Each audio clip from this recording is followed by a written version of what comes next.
सम्मानित साथियों, सादर अभिवादन। आज की पावन, प्रेरक और प्रासादिक सत्संगी की प्रसंगावली में चर्चा करेंगे कि नित्य लीलालीन भाई जी श्री हनुमान प्रसाद जी पोद्दार को कैसे, कब, कहाँ श्री रामचंद्र जी के दुर्लभ दिव्य दर्शन हुए थे।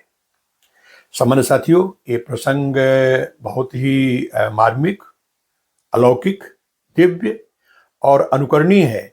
आशा है कि आप पूरे इस प्रकरण में सुन करके हमें जो है बड़भागी बनाएंगे, क्योंकि हम चाहेंगे कि भाई जी के संदेश को आप सुने और प्रेरणा लें।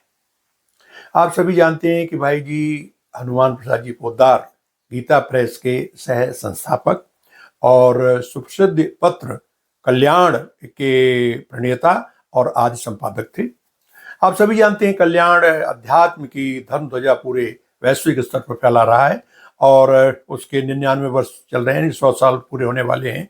तो ये भाई जी और गीता प्रेस का मैं कहूँ अप्रतिम अध्यात्म में योगदान है। तो इसी क्रम में मैं बताऊंगा कि एक बार भाई जी हनुमान प्रसाद पोद्दार जी गीता वाटिका में अपने विशेष सत्संग के सत्र में इस जो मैं प्रसंग कहने जा रहा हूं इसकी स्वयं चर्चा करते हुए उन्हें बताया था, उन्हीं के शब्दों में। ये बात है उन दिनों की जब मैं बम्बई में रहता था, यानी बम्बई, आज की मुंबई कहते हैं। तो एक दिन हमारे परम मित्र आध्यात्मिक साथी श्री सागर मल गनेड़ी वाले जी के साथ चर्चा हुई कि चलो चलते हैं और सूरदास जी का नाटक देखेंगे। तो चर्चा के बाद हम दोनों चल पड़े। अब चूंकि सागरमल जी का घर रास्ते में पड़ता था, तो सागरमल जी ने अनुरोध किया कि भाई जी आओ, चलो यहाँ जल पी लें।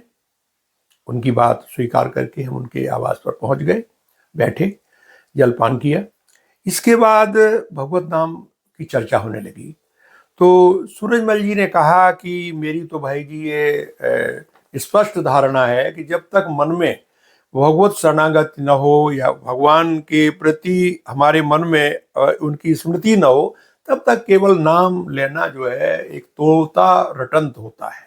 भाई जी ने मुस्कुरा के कहा कि नहीं नहीं, मैं आपकी बात से बिल्कुल विपरीत मत रखता हूँ, क्योंकि श्री राम का नाम ऐसा है कि जाने अनजाने जो जहाँ जब भी लेता है उसका कल्याण होता है। क्योंकि राम नाम जो है ऐसा महामंत्र है, इसमें इतनी अमोघ शक्ति है कि जिसने इसको लिया है उसको निश्चय निसंदेह सदगति हुई है। आपने ये भी कहा कि रामचरितमानस में गोस्वामी जी ने इस बात को स्वयं कहा है कि भावो को भाव अनख आलसहु, नाम जपत मंगल दिस दशहु। यानी भाव को भाव कैसे भी कहें। और ये भी है कि ध्रुव सहे ग्लानि जपेउ हरि नाम, पायो अचल अनुपम ठाऊ। यानी उन्होंने भी दुख में इसका स्मरण किया था। और बाबा तुलसी और उदाहरण दे रहे हैं कि अब तो अजामिल गजुगन काऊ, भय मुकुत हरि नाम प्रभाऊ।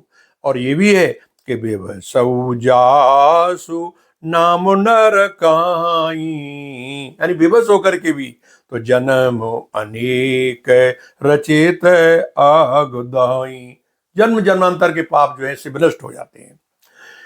भाई जी कह रहे हैं कि मेरी बात सुनकर सागरमल जी ने विनोदी भाव में कहा कि भाई जी, अंग्रेजी में जैसे हम कहते हैं RAM राम, इसको रैम यानी मेढ़ा भी अंग्रेज लोग कहते हैं। तो यदि कोई अंग्रेज इस भाव से उसके दिल में मेढ़ा का स्मरण रहा और उसने राम का इस्तेमाल यानी RAM कह दिया, तो मेरे ख्याल से तो उसकी सदगति नहीं होगी। भाई जी ने बड़े स्पष्ट शब्दों में कहा कि निसंदेह यदि उसके मुंह से RAM निकल गया है, राम निकल गया है, तो निश्चित ही उसकी सुगति होगी। और फिर भाई जी ने मानस की एक चौपाई का उदाहरण देते हुए कहा कि आप सभी जानते हैं कि उल्टा नाम जपत जग जाना, वाल्मीकि भय ब्रह्म समाना। तो वाल्मीकि जो है ब्रह्म के समान जो है उनकी ख्याति हो गई थी। तो नाम मुंह से कैसे भी निकले वो तो उसका प्रभाव पड़ता ही है। यह बात हमने कही, भाई जी कह रहे हैं, तो उन्होंने मुस्का करके मेरी तरफ संकेत सहमति का दे दिया। लेकिन उसी समय भाई जी कहते हैं कि मेरे नेत्र खुले रहे और हठात मेरा बाह ज्ञान जाता रहा और मैं वहां पर बैठा रहा, मुझे होश नहीं रहा, नेत्र खुले रहे और ज्यों के त्यों उसी स्थान पर बैठा रहा। तो मैंने उसी समय देखा कि बनवासी रूप में भगवान श्री राम, माता सीता और लक्ष्मण जी जा रहे हैं। मैंने उन्हें प्रणाम किया। अब कितनी देर ये दिव्य दर्शन हुए इसका मुझे आभास नहीं है, मुझे ये भी याद नहीं है कि कितनी बातें हुई। हाँ, लेकिन दो बातें मुझे याद रह गई हैं। एक तो भगवान श्री रामचंद्र जी ने ये कहा कि राम यानी नाम किसी प्रकार का लेते हैं तो निसंदेह उसकी सदगति होती है। ये उनके मुखारबिंद से मुझे जो स्मरण यहाँ तक है, बाकी चीजें भूल गए ये है। और दूसरी बात उन्होंने कहा कि हमारे परम मित्र हैं, बड़े आध्यात्मिक हमारे साथी हैं, भक्त श्री विष्णु दिगंबर गायनाचार्य जी, उन्होंने गंधर्व महाविद्यालय खोल रखा है, उनके बारे में कुछ चर्चा की। अब मुझे पूरा स्मरण नहीं है।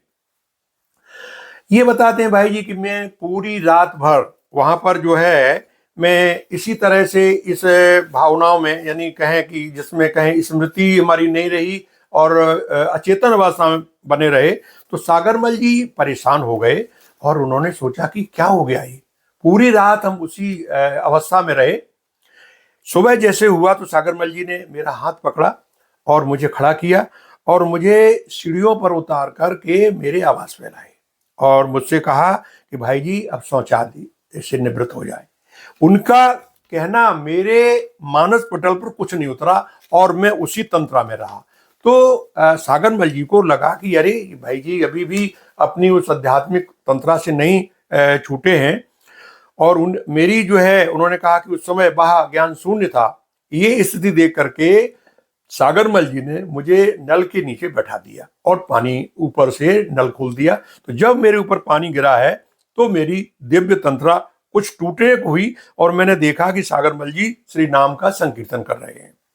आगे मैंने जब होश आ गया तो उनको बताया कि आपने कुछ सुना कि भाई जी मुझे इतना याद है कि जब आपकी समाधि सी लग गई तो आप कह रहे थे को राम जी आ गए, दर्शन कर लो, पैर छू लो इनके, प्रणाम कर लो। ये इतना मुझे ध्यान है, बाकी आप अपने आप में समाधिस्थ हो गए, मुझे ज्यादा कुछ ध्यान नहीं है। भाई जी बता रहे हैं कि उसी दिन संयोग से उनके आवास पर आए वही विष्णु दिगंबर जी जो है ना गायकाचार्य, वो मिलने आए। तो उन्होंने वो पूरा प्रसंग भाई जी ने बताया कि ऐसा ऐसा मुझे आज आभास हुआ और भगवान राम के दर्शन हुए और उसमें एक बात जो नाम स्मरण की उन्होंने कही, कोई भी कहे उसका सुगति होगी, उसके साथ ही आपका नाम लिया। ये सुन के उनके नेत्रों से प्रेमाश्रु बहने लगे और भाई जी के चरणों में प्रणाम करके बोले कि अरे ये तो आप धन्य हैं और इसलिए कि आपके सहारे मेरा भी नाम स्मरण हो गया। तो सामान्य साथियों, ये प्रसंग मैंने आप की सेवा में जो प्रस्तुत किया है, ये इस बात का द्योतक है कि राम का नाम किसी भी अवस्था में कोई भी कब कहीं कैसा भी ले, निसंदेह कल्याण होता है। ये जो सत्य घटना है, गीता वाटिका से प्रकाशित भाई जी अलौकिक विभूति एवं भाई जी दिव्य चरित्र, भाई जी चरितामृत पुस्तकों में भी दिया गया है। उन सब के आधार पर मैंने आपके समक्ष प्रस्तुत किया। आशा है आप श्री राम के नाम के प्रति हमारी आस्था आपकी प्रबल होगी और इस दशा में आप अपने अध्यात्म पथ पर प्रखर होंगे। आज बस यही, आगे फिर इसी तरह संतों के मुख से सुने गए सुंदर प्रेरणास्पद संदेश और शास्त्र संबद्ध संदेश आपकी सेवा में लेकर प्रस्तुत हूं।